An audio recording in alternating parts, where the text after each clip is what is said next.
Assalamualaikum warahmatullahi wabarakatuh. Selamat pagi semua.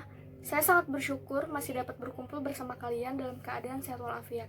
Dan semoga Allah Subhanahu wa Ta'ala selalu melimpahkan nikmat sehat kepada kita semua. Amin. Yang terhormat, pimpinan UHAMKA, Profesor Gunawan Suryo Putro, dan yang saya hormati, Ibu Nurlina selaku dosen pengampu mata kuliah Protokoler dan Public Speaking, serta teman-teman sekalian yang saya banggakan. Sudah terhitung 2 bulan sejak kita melakukan aktivitas di rumah akibat dampak dari pandemi COVID-19.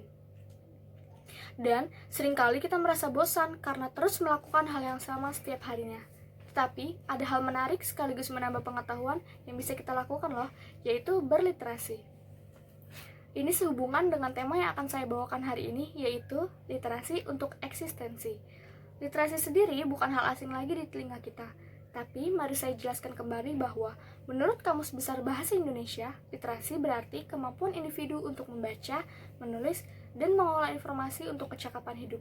Lalu, menurut National Institute for Literacy, literasi berarti kemampuan individu untuk membaca, menulis, berbicara, dan memecahkan masalah dalam tingkat keahlian yang diperlukan dalam bidang pekerjaan, keluarga, dan masyarakat.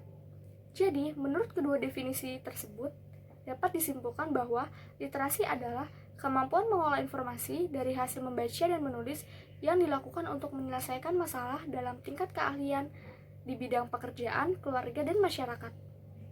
Lalu, menurut Abidin Zainal, eksistensi berarti proses dinamis untuk menyatakan keberadaan suatu hal menjadi ada dan ada. Mengapa literasi berhubungan dengan eksistensi? Seperti yang kita ketahui bahwa membaca memiliki banyak manfaat. Yang pertama, membuka wawasan. Yang kedua, menambah kosakata. Dan yang terakhir, mengasah kinerja otak untuk memahami hal-hal yang tertuang dalam tulisan. Manfaat tersebut dapat membuat kita menjadi pribadi yang cerdas dan mumpuni, sehingga orang lain akan memandang kita sebagai pribadi yang berpengetahuan. Kita bisa lihat banyak tokoh dan artis yang dikenal oleh halayak sebagai pribadi yang berpengetahuan. Contohnya Najwa Shihab. Najwa Shihab sendiri telah dinobatkan sebagai Duta Baca oleh Perpustakaan Nasional pada tahun 2016 hingga saat ini. Salah satu kutipan Najwa Shihab yang paling terkenal adalah, "Membaca ialah merangkum makna, itihar untuk memahami alam semesta, itulah mengapa buku disebut jendela dunia, yang merangsang pikiran agar terus terbuka." Najwa sendiri dikenal karena kecerdasannya dan kritis dalam berpikir. Tulisannya pun banyak yang menginspirasi halayak. Lalu, hal inilah yang membuktikan bahwa literasi mampu menunjang eksistensi seseorang. Jika dianalogikan sebagai produk, maka masyarakat akan memilih produk yang lebih unggul dibanding produk yang lainnya. Begitu juga dengan manusia. Manusia akan terlihat lebih unggul apabila ia memiliki kemampuan dan keterampilan yang tidak dimiliki oleh manusia lainnya.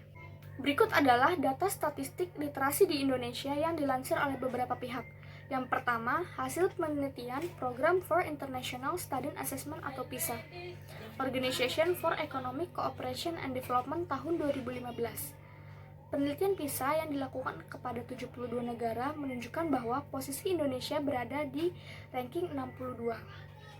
Yang kedua, peringkat literasi bertajuk World Most Literate Nation yang diumumkan pada Maret 2016, produk dari Central Connecticut State University. CCSU merilis peringkat literasi negara-negara di dunia pada Maret 2016, dan Indonesia berada di urutan 60 dari 61 negara. Data lainnya, yaitu UNESCO, menggambarkan bagaimana rendahnya keinginan membaca orang Indonesia. Indeks membaca kita sekitar 0,0001%, artinya dalam setiap 1000 orang hanya satu yang memiliki minat membaca.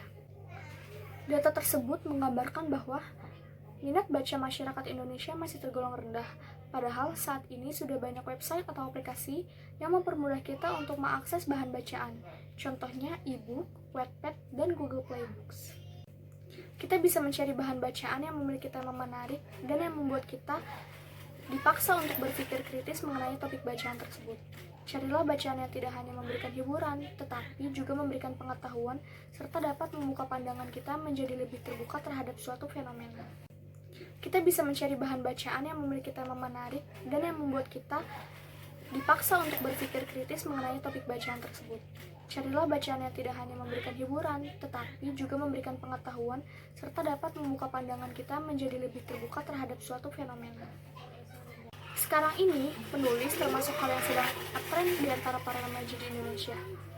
Contohnya yang digemari saat ini adalah tulisan berupa kutipan atau quotes yang bisa berupa sajak juga, seperti di Instagram, Twitter, Facebook. Mereka mengupload sajak atau kutipan mengenai banyak hal. Yang paling banyak diminati itu adalah cinta, hidup, dan lainnya. Tulisan seperti ini lebih menarik di mata remaja dibanding tulisan yang mengenai sejarah atau topik-topik berat. Dengan mengunggah atau menaruh tulisan di media sosial, tulisan tersebut akan dibaca oleh para pengikutnya. Dan apabila tulisannya apik, maka para pengikutnya bisa saja menyebarluaskan tulisan tersebut sehingga banyak orang lain yang membaca. Posting tersebut bisa mendongkrak eksistensi seseorang dalam hal yang positif. Lalu, kenapa tidak kita lakukan hal tersebut untuk mengisi kegiatan di rumah? Ayo mulai membaca untuk membuat diri kita kaya, dan ayo mulai menulis untuk membuat diri kita eksis. Sekian yang dapat saya sampaikan. Akhir kata terima kasih. Wassalamualaikum warahmatullahi wabarakatuh.